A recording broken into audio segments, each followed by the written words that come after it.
ইসরায়েলের ওপর আবারও ক্ষেপণাস্ত্র হামলা চালিয়েছে ইরান। সোমবার সকালে এই হামলা চালানো হয়।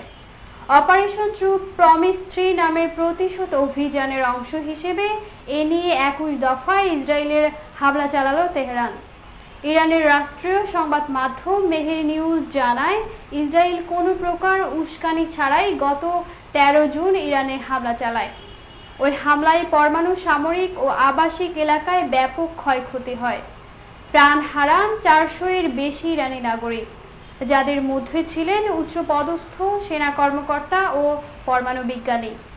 এ অপরাধের জবাবে ধারাবাহিক প্রতিক্রিয়া চালিয়ে যাচ্ছে ইসলামী বিপ্লবী গার্ড বাহিনী IRGC। এক বিবৃতিতে তারা জানিয়েছে, ইসরায়েলের সামরিক ঘাঁটি ও শিল্প স্থাপনাগুলোর বিরুদ্ধে ক্ষেপণাস্ত্র অভিযান অব্যাহত থাকবে এবং আরও জোরদার করা হবে। বিশ্লেষকরা বলেছেন, এখন আর এটি শুধু সামরিক প্রতিক্রিয়া নয়, বরং এটি মধ্যপ্রাচ্যের ভূ-রাজনৈতিক স্থিতিশীলতার বিরুদ্ধে এক দীর্ঘমেয়াদী সংঘাতের ইঙ্গিত। তেহরান পরিষ্কার জানিয়ে দিয়েছে, শাস্তি এখানেই শেষ নয়।